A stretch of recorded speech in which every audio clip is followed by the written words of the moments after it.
بسم اللہ الرحمن الرحیم۔ وَإِذْ آتَيْنَا مُوسَى الْكِتَابَ وَالْفُرْقَانَ لَعَلَّكُمْ تَهْتَدُونَ، اور یاد کرو اس موقع کو بھی جب ہم نے موسیٰ کو کتاب دی، والفرقان یعنی فرقان، لعلکم تہتدون تاکہ تم ہدایت پاؤ۔ کتاب یعنی تورات۔ عربی زبان میں واو جہاں اور کے لیے آتی ہے وہیں یہ یعنی کے لیے بھی آتی ہے، اس کو تفسیر کی واو کہتے ہیں، اور یہاں یہ اسی مقصد کے لیے آئی ہے، یعنی کتاب سے مراد الفرقان، وہ کہ جو صحیح اور غلط اور حق اور باطل میں واضح فرق کر دینے والی سورس ہے، ذریعہ ہے۔ قرآن مجید نے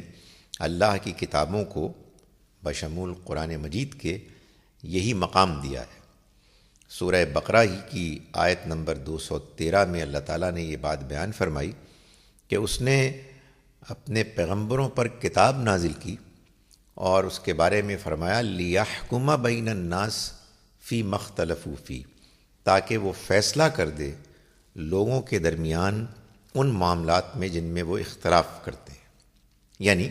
مذہبی معاملات میں لوگوں کے اختلاف کو طے کرنے کے لیے اللہ اپنی کتاب نازل کرتا ہے۔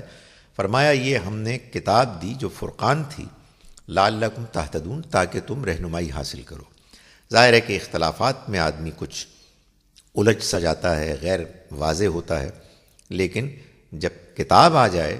تو بات بالکل واضح ہو جاتی ہے کہ اللہ تعالیٰ کا منشا کیا ہے۔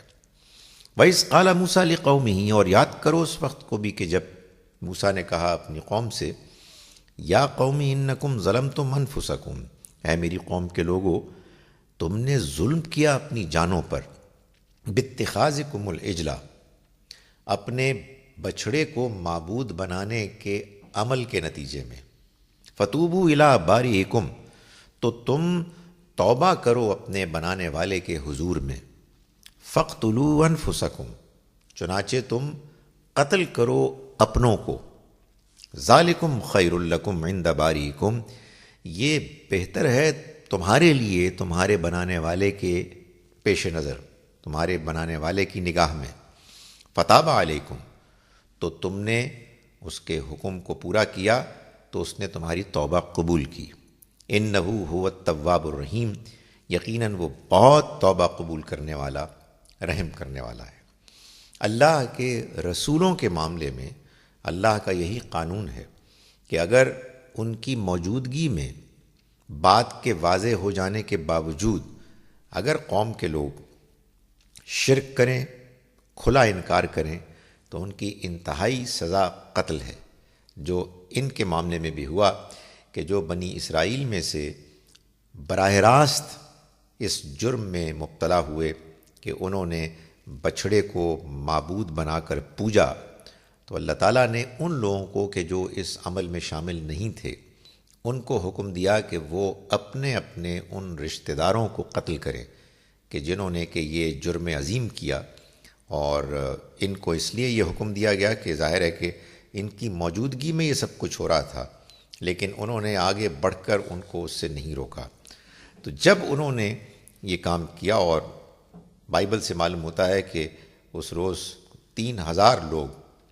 قتل ہوئے، تو اللہ نے جب ان کی جانب سے یہ توبہ کا طریقہ اختیار کرنے کے نتیجے میں ان کے جب یہ رویہ دیکھا، تو پھر اس کے بعد اللہ نے ان کی توبہ قبول کی، ان کو معاف کیا، اور یقیناً وہ بہت توبہ قبول کرنے والا، رحم کرنے والا ہے۔